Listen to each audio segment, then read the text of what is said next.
here, and I am back with another video.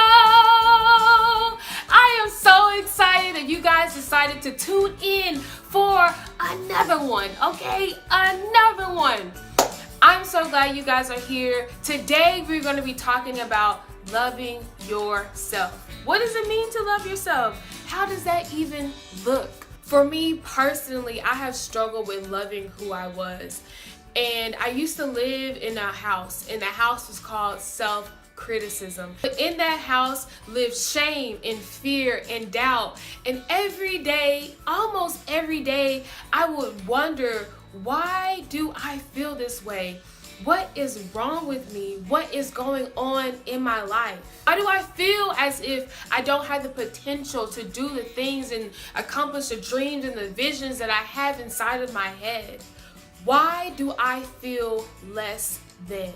Hopefully this video will be able to show you guys the importance of loving who you are. So if you're interested, stay tuned for the rest of this video. So beautiful people, there are many ways you can help identify as to how you can love yourself. Some resources that I used were some spiritual ones and then some practical ones. Spiritual ones was me diving into my Bible to find scriptures about how God loves his children and how he sees them. Another one is devotionals. I looked up stuff about self-love and things that helped me know that I was enough and I had the potential to do the things I was called to do and know that I was worth something. Some practical steps that I took was going online and going to the greatest search engine, the Google, and I looked up how to have self-care and self-love. I looked at questions, I looked at articles that helped me to be able to see how I can take care of myself. I also went to counseling. I didn't go for that long. I think I only went once or twice. Like, I can't remember, but going there, I wanted to see what is the root of the problem. Am I missing some things just besides me trying to pinpoint as to where does it come from? And it really did help me. So I do advise you to go to counseling if you need it. I also remember one of the practical steps that I looked up online about self-care, and it said, learn to show yourself compassion just as you show others. I wasn't showing myself the compassion for even trying to attempt the things that I wanted to go after. So I have 3 points that helped me realize why I didn't love myself, how I became aware of it, and what I'm doing to combat the problem. Number 1, become more self-aware. I prayed to God and I remember asking him, help me to be more self-aware. I remember I was on YouTube just scrolling, looking at videos, and one video pops up and it literally says self-aware, and that's what I've been asking for. And it was by Holly Furtick, and she was talking to her leaders, or I think they were volunteers at her church, and she talked about the importance of knowing who you are, like really knowing who you are. Why do you get offended? Why do you get ticked off? Why do you get upset about things? What makes you sad?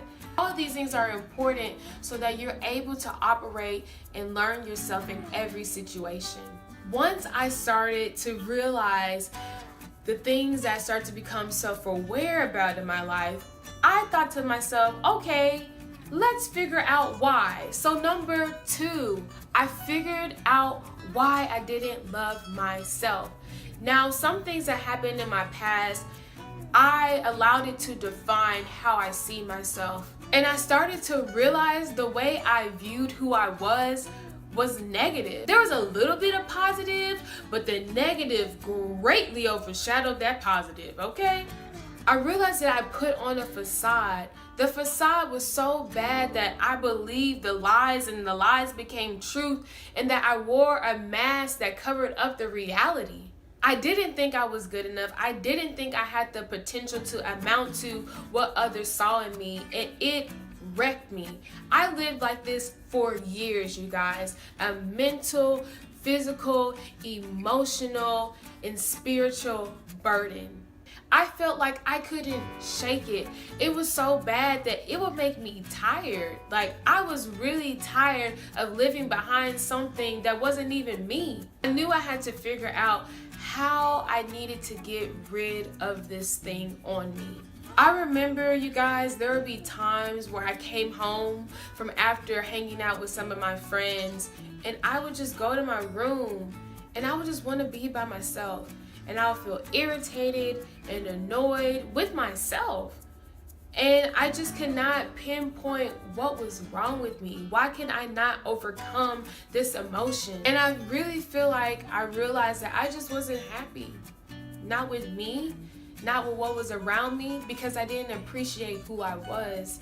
So I couldn't appreciate other people around me and the beauty that life brings. So number 3, once you realize why you don't love yourself and you're starting to work through these stages, number 3 is to combat the problems with solutions. Now, depending on what you've gone through and how certain circumstances may be for you, some are more severe than others, I would definitely say figure out the stages that you need to take and take them seriously. They may be different from your friend that's going through it, or your sister, or your cousin, or your co-worker, but do what's best for you. Through any situation though, I definitely believe that you need 3 things, and that's community, a mentor, and God.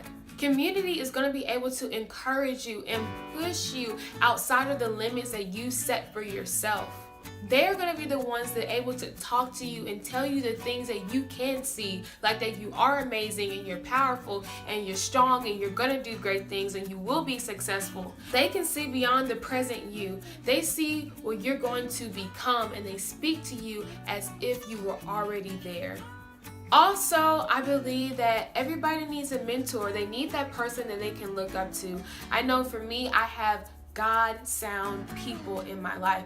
People who are level-headed. They've gone through some things. They're a little bit older than me, able to navigate through these situations because they've been through these things, and they're able to pour into me with godly advice and uplift me, not only me, but my spirit, to know that I was created for more than just what I think I was. And most importantly, keep God close to you at this time. Sometimes when you feel like you're not good enough and that there's no way that my sin could be written off, you want to push God out the picture. But God is so important to keep close to you. He is the source. He is the one that's going to be able to instruct the people in your life on how to work with you during this time. He will give you everything you need. Keep him around your waist. Don't let him go. Make sure he's by you. Say, Jesus, you're coming with me. Even though God is omnipresent, so no matter where you go, he's there.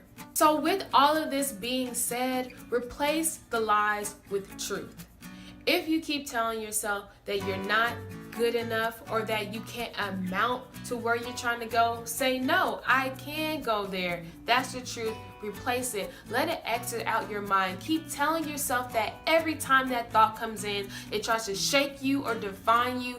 Tell it that it can go, and replace it and speak out verbally what that truth is. Here are some scriptures that I use to help me during the time of loving myself. It is still a battle for me. I have times where I feel like, man, God, do I have the potential to do what you would call me to do? Or do I just have the potential to do anything? Sometimes thoughts would come into my head, but what I have learned to do was to stand firm, because I know who I am, and I know who God has called me to be, and I know who he has called his children as a masterpiece, the apple of his eye, and that before he knew us, he set us apart. So I have a plan and I have a purpose, and when I struggle to believe that, my core reminds me of it. I will also say, take time to evaluate yourself and where you are at. In Romans 12:3, it says, be honest with yourselves and measure yourselves with the faith that God has given you. See where you're at. See how you can become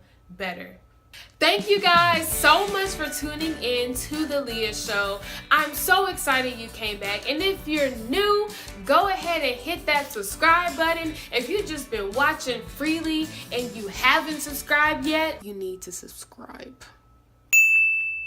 So subscribe, hit the notification button so that you're able to get the latest on the Leah Show so you don't miss out. Share, comment, let me know how you guys have liked this. I can't wait to hear from you guys.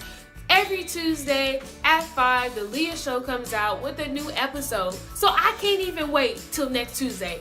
I'm so excited! It's gonna be so fun! Thank you guys for being here. You guys have a great day, night, weekend, whatever you're doing. Tune back in because it's gonna be amazing. Love you guys. Bye.